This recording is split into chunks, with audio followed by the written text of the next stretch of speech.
Assalamualaikum, hai guys, kami dari kelompok 9 kelas reguler C angkatan 2021 Fakultas Kesehatan Masyarakat Universitas Halu Oleo.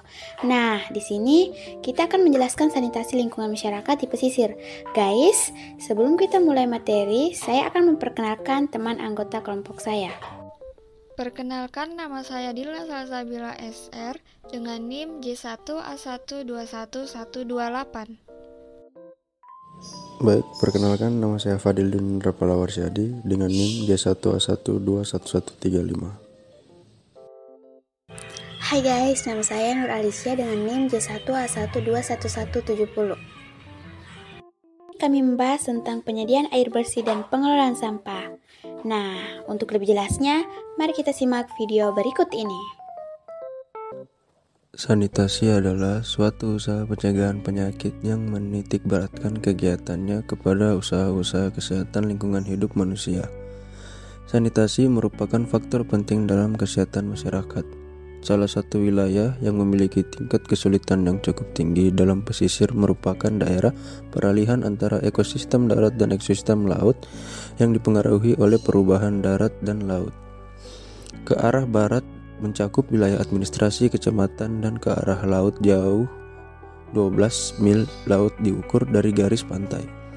Wilayah pesisir memiliki kompleksitas isu, permasalahan, peluang, dan tantangan tersendiri yang berbeda dengan wilayah lainnya. Masalah utama dalam kesehatan lingkungan pada masyarakat Indonesia pada umumnya masih berfokus pada perumahan yang layak, pengadaan air bersih, jamban keluarga, pembuangan sampah, dan pembuangan limbah rumah tangga. Berdasarkan data dari UNICEF, sanitasi yang buruk menyumbang 88% pada kematian anak akibat diare di seluruh dunia. Di Indonesia, diare menjadi penyebab utama kematian anak berusia di bawah 5 tahun. Menurut WHO, Indonesia menempati posisi ketiga negara yang memiliki sanitasi terburuk. Sanitasi dasar adalah sanitasi minimum yang diperlukan untuk menyediakan lingkungan sehat yang memenuhi syarat kesehatan yang menitik beratkan pada pengawasan berbagai faktor lingkungan yang mempengaruhi derajat kesehatan manusia. Sanitasi lingkungan mengutamakan pencegahan terhadap faktor lingkungan sedemikian rupa sehingga munculnya penyakit akan dapat dihindari. Usaha sanitasi dapat berarti pula suatu usaha untuk menurunkan jumlah bibit penyakit yang terdapat di lingkungan sehingga derajat kesehatan manusia terpelihara dengan sempurna. Upaya sanitasi dasar meliputi penyediaan air bersih, pembuangan kotoran manusia, pengelolaan sampah, dan pengelolaan air limbah. Penyediaan air bersih. Air sangat penting bagi kehidupan manusia. Kebutuhan manusia akan air sangat kompleks, antara lain untuk minum, masak, mandi, mencuci, dan sebagainya. Menurut perhitungan WHO di negara-negara maju, tiap orang memerlukan air antara 60-120 liter per hari, sedangkan di negara-negara berkembang, termasuk Indonesia, tiap orang memerlukan air antara 30-60 liter per hari.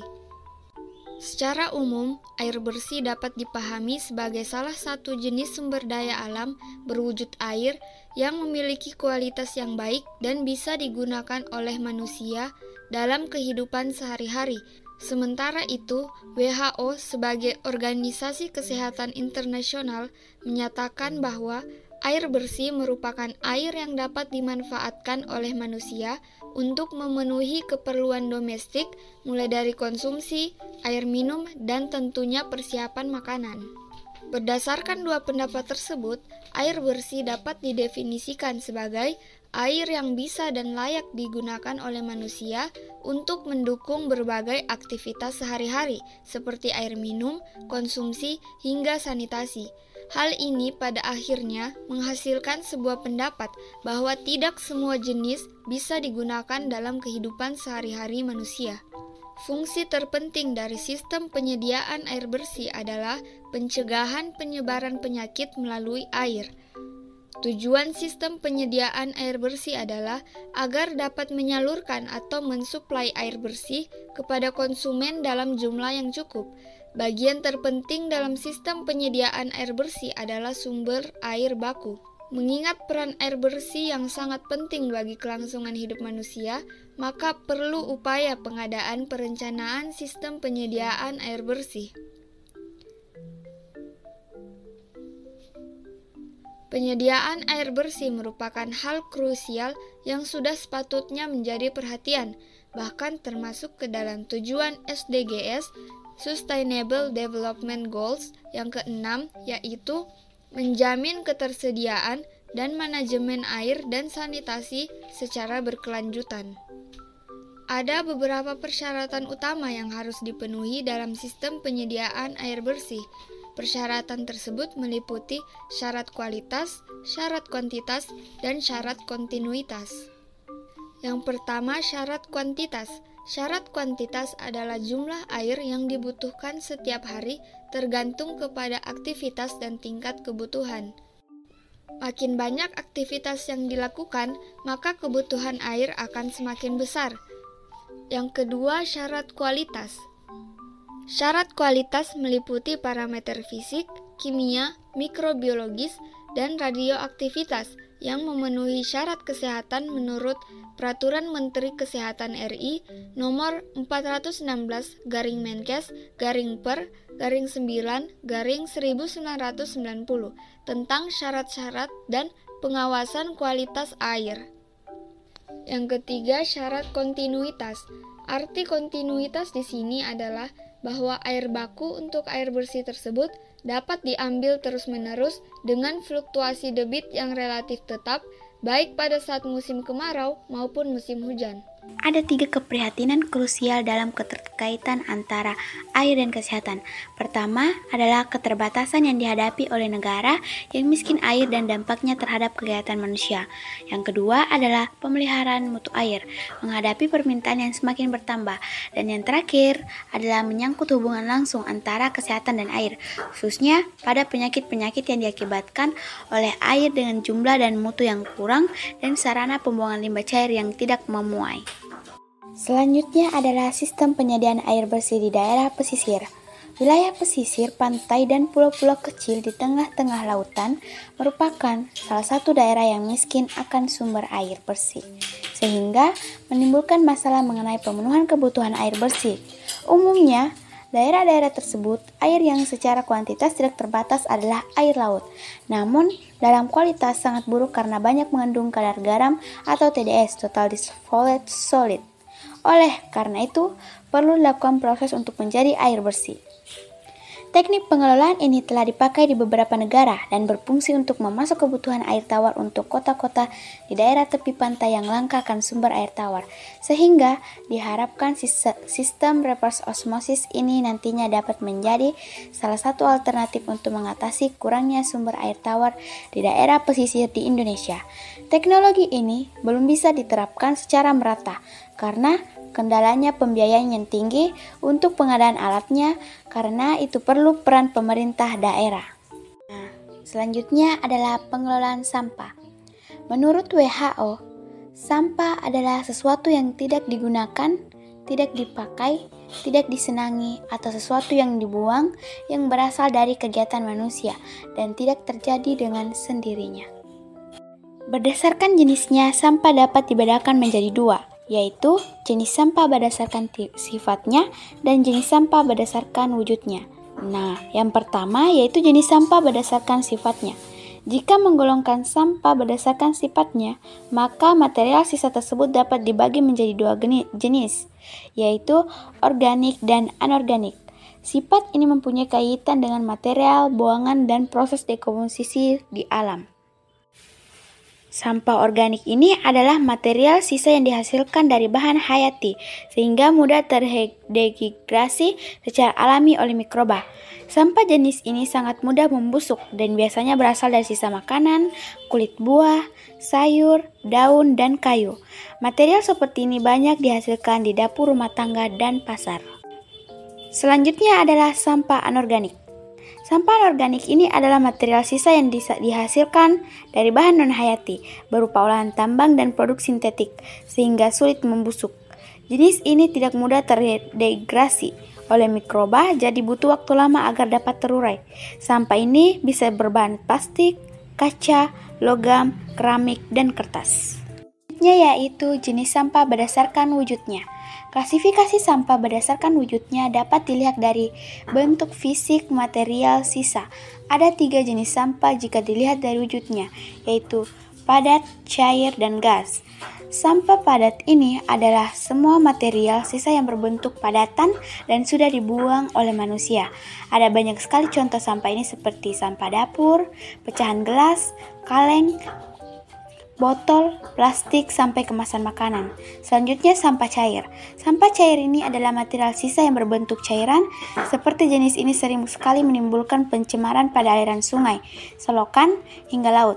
Beberapa contohnya adalah air sabun, air cucian, dan minyak goreng. Selanjutnya yang terakhir adalah sampah gas. Sampah gas ini adalah material sisa berbentuk gas yang sudah tidak dibutuhkan manusia. Jenis sampah ini termasuk gas karbon dioksida atau CO2 sebagai hasil pembuangan pernapasan dan karbon monoksida CO sebagai sisa pembakaran. Pengelolaan sampah di Indonesia juga menggalakkan metode 3R, yaitu reduce atau pengurangan penggunaan, reuse atau penggunaan kembali, dan recycle atau daur ulang. Contoh penerapan metode ini telah diterapkan oleh pemerintah Kota Semarang pada tahun 2008 lalu. Yang pertama, reduce. Reduce merupakan upaya pengelolaan sampah dengan cara mengurangi dan menghentikan penggunaan barang-barang yang berpotensi untuk menghasilkan material sisa setelah dipakai. Saat ini metode reduce sudah mulai banyak digalakkan oleh masyarakat Indonesia, khususnya dalam penggunaan barang plastik. Contohnya reduce adalah memakai produk yang kemasannya bisa didaur ulang, mengurangi pemakaian produk sekali pakai, meminimalisir kegiatan belanja barang yang tidak dibutuhkan, dan meningkatkan penggunaan produk. Reuse adalah usaha untuk mengurangi material sampah dengan cara menggunakan kembali barang yang sudah tidak dipakai selama barang tersebut masih bisa difungsikan baik sesuai fungsi aslinya ataupun tidak. Contoh upaya ini adalah memakai kembali botol plastik atau kaca air mineral sebagai wadah air minum atau minyak goreng, menggunakan kantong plastik secara berulang-ulang, dan memanfaatkan kertas kosong tidak terpakai untuk menulis. 3. Recycle. Recycle atau disebut juga dengan daur ulang artinya material sisa menjadi produk baru yang mempunyai nilai manfaat. Kegiatan ini tidak hanya mampu menyelamatkan lingkungan, tetapi juga bisa meningkatkan nilai ekonomi karena produk akhir bisa dijual kembali. Contoh recycle yang membuat kompos sebagai pupuk tanaman yang terbuat dari sampah organik, membuat kerajinan dari sampah anorganik seperti rak buku dari karton ataupun keranjang dari anyaman plastik, serta mengelola kertas menjadi karton. 1. Dampak bagi kesehatan. Sampah yang sudah bertumpuk dalam waktu lama akan menjadi sarang perkembangbiakan organisme, menyebabkan penyakit berbahaya. Tidak hanya itu, makhluk hidup lain yang menyukai tempat kotor juga akan tertarik dan mendatangi tempat sampah seperti virus, bakteri, lalat belatung, bahkan anjing dan kucing. Terdapat 2 jenis cacing yang hidup di tumpukan limbah dan bisa juga hidup di tubuh manusia, yaitu cacing gelang dan cacing tambang. Apabila cacing tersebut menginfeksi manusia, maka kondisi tersebut dinamakan cacingan. Selain itu pula parasit Toxoplasma gondii yang terdapat pada kotoran kucing atau daging mentah. Parasit ini bisa menyerang dan hidup di dalam tubuh manusia. Meski bisa dilawan oleh sistem imun, gejala yang ditimbulkan dari infeksi parasit ini mulai dari flu, demam, hingga pembengkakan kelenjar getah bening. 2. Dampak bagi kelingkungan. Tidak hanya berdampak buruk bagi kesehatan manusia, limbah juga berakibat fatal terhadap lingkungan di sekitarnya. Apabila rata-rata masyarakat menjadikan selokan dan aliran sungai sebagai lokasi pembuangan limbah baik yang berwujud padat ataupun cair, padahal limbah tersebut dapat menyebabkan pencemaran pada ekosistem sungai. Makhluk seperti ikan yang hidup di dalam air menjadi korbannya. Kualitas air yang buruk tidak hanya mengurangi makanan ikan, tetapi juga bisa berujung pada kematian dan kepunahan. Penumpukan sampah di aliran air juga bisa memicu bencana alam seperti banjir. Limbah di wilayah perairan juga banyak diperoleh dari industri kimia yang membuang material sisa ke laut atau sungai. Padahal cairan kimia juga membutuhkan waktu lama untuk terurai, dan semakin lama berada di air, limbah tersebut akan menghasilkan asam organik berbau tak sedap. Bahkan pada beberapa kasus limbah kimia di air bisa meledak. 3. Dampak bagi sosial dan ekonomi. Limbah yang terus bertumpuk dalam waktu lama juga berimbas pada kehidupan sosial dan ekonomi masyarakat. Sebagai contoh, penyakit yang ditimbulkan oleh lingkungan kotor tidak jarang yang membutuhkan penanganan serius dari tenaga medis. Pada kondisi seperti tentu saja diperlukan biaya yang lebih besar untuk berobat. Kegiatan ini, pembersihan limbah pun tidak dapat menghabiskan biaya sedikit. Diperlukan biaya besar agar berjalan dengan lancar. Belum lagi kondisi infrastruktur yang tidak memadai untuk menampung dan mengelola limbah juga memerlukan perhatian serius. Pasalnya, penumpukan sampah juga tidak lepas dari kinerja infrastruktur tersebut dan butuh biaya. Pengelolaan sampah adalah pengumpulan, pengangkutan, pemrosesan, pendauran ulang, atau pembuangan dari material sampah. Kalimat ini biasanya mengacu pada material sampah yang dihasilkan oleh kegiatan manusia, dan biasanya untuk mengurangi dampaknya terhadap kesehatan lingkungan atau keindahan. Pengelolaan sampah juga dilakukan untuk memulihkan sumber daya alam. Pengolahan sampah bisa melibatkan zat padat, cair, gas, atau radioaktif dengan meroda dan keahlian khusus untuk masing-masing jenis zat. Berdasarkan temuan penelitian, ada 3 permasalahan utama yang teridentifikasi dalam sistem pengelolaan sampah di wilayah pesisir. 3 permasalahan tersebut adalah tidak adanya fasilitas pembuangan sampah yang memadai, lemahnya atau terbatasnya dukungan atau partisipasi masyarakat setempat, dan belum efektifnya komunikasi antara pemerintah dan masyarakat setempat. Salah satu upaya yang diharapkan dapat mendukung kebersihan pesisir adalah adanya upaya proaktif dari elemen masyarakat. Saat ini, pengolahan sampah di Indonesia dilakukan dengan beberapa cara, yaitu pengangkutan dan penimbunan di TPA sebesar 69%, dikubur 10%, didaur ulang dan dikompos 7%, dibakar 5%, tidak terkelola 7%. Sampah plastik merupakan sampah yang paling sulit diuraikan oleh tanah. Pengolahan sampah dengan cara dibakar dapat menimbulkan masalah gangguan kesehatan bila asap hasil pembakaran terhirup. Salah satu upaya mengurangi dampak jumlah sampah plastik yaitu dengan cara melakukan pengolahan terhadap sampah plastik. Nah, yang terakhir adalah kesimpulan dari pengolahan sampah dan penyediaan air bersih. Air bersih merupakan salah satu kebutuhan mendasar bagi manusia untuk memenuhi standar kehidupan manusia secara sehat. Ketersediaan air bersih yang terjangkau dengan berkelanjutan menjadi bagian terpenting bagi setiap individu manusia. Namun, demikian sebagian besar penduduk wilayah Indonesia mengalami permasalahan krusial terhadap kebutuhan akses air. Hal serupa ini apa yang terjadi terkait tingkat akses atau kemudahan masyarakat atas kebutuhan air sebagai pemenuhan kebutuhan, namun yang terjadi sebagian besar masyarakat masih belum terpenuhi terhadap akses kebutuhan air yang terlayani dari pihak perusahaan atau sumber-sumber potensial lainnya. Karena itu, penelitian dilakukan dengan tujuan berdasarkan pencapaian sasaran, yaitu dengan melakukan identifikasi karakteristik permintaan dan penyediaan pelayanan air bagi masyarakat, yang selanjutnya menjadi masukan dalam menganalisis aksesibilitas bersih masyarakat, dan setelah diketahui tingkat akses, maka dilakukan arahan pengembangan untuk peningkatan akses air, di mana akses tersebut kemudian dijadikan sebagai rekomendasi kepada pihak-pihak terkait dalam rangka peningkatan akses air bersih bagi masyarakat. Selanjutnya adalah sampah. Sampah merupakan material sisa yang tidak diinginkan setelah berakhirnya suatu proses. Sampah dapat bersumber dari alam, manusia, konsumsi, nuklir, industri, dan pertambangan. Sampah di bumi akan terus bertambah selama masih ada kegiatan yang dihasilkan di Indonesia. Nah, di Indonesia mencapai 11.330 ton per hari. Sampah dapat dibedakan berdasarkan sifat dan bentuknya. Berdasarkan sifatnya, sampah dibagi menjadi 2, yaitu sampah organik dan anorganik. Sampah organik merupakan sampah yang dapat diuraikan atau degradable. Contoh sampah organik ini adalah sampah yang mudah membusuk, seperti sisa makanan, sayuran, daun-daun kering, dan sebagainya.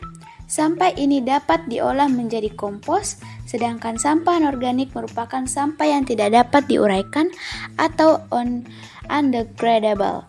Contoh sampah anorganik ini adalah sampah yang tidak mudah membusuk seperti plastik, kayu, kaca, kaleng, dan sebagainya. Sampah anorganik ini dapat didaur ulang oleh industri untuk mengonsumsi jumlah sampah serta dijadikan sebagai peluang usaha. Nah, selanjutnya itu berdasarkan bentuknya. Sampah dapat dibedakan menjadi sampah cair dan padat serta gas. Sampah padat ini adalah sampah yang berwujud padat. Sampah padat dapat berupa sampah rumah tangga, sampah dapur, kebun, plastik, metal, gelas, dan lain-lain. Sampah organik dan anorganik termasuk sampah padat. Sampah ini dapat dibedakan berdasarkan kemampuan diurai oleh alam atau biodegradability menjadi sampah biodegradable, sampah yang dapat diuraikan oleh proses biologi, dan sampah padat non-biodegradable tidak dapat diuraikan oleh suatu proses biologi. Sampah padat non-biodegradable ini ada dua jenis, yaitu recyclable dapat diolah kembali dan non-recyclable tidak dapat diolah kembali.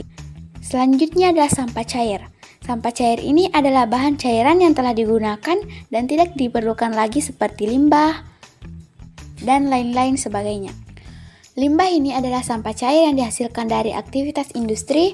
Limbah dapat dibagi menjadi dua, yaitu limbah hitam dan limbah rumah tangga. Limbah hitam ini adalah sampah cair yang mengandung patogen berbahaya yang berasal dari toilet, sedangkan limbah rumah tangga adalah sampah cair yang dihasilkan dari dapur, kamar mandi, dan tempat cucian.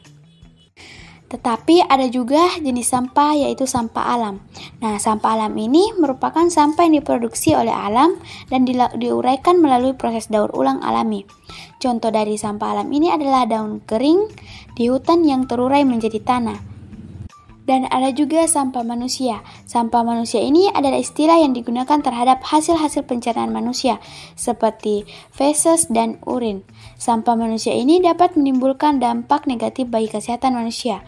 Kenapa? Karena dampak dikatakan sebagai sarana perkembangan penyakit yang disebabkan oleh virus dan bakteri. Tetapi ada juga sampah jenis lain selain yang dijelaskan tadi, yaitu sampah konsumsi. Sampah konsumsi ini merupakan sampah yang dihasilkan oleh kegiatan konsumsi manusia dan dibuang ke tempat sampah. Jumlah sampah konsumsi ini sampai sekarang tidak melebihi jumlah sampah industri.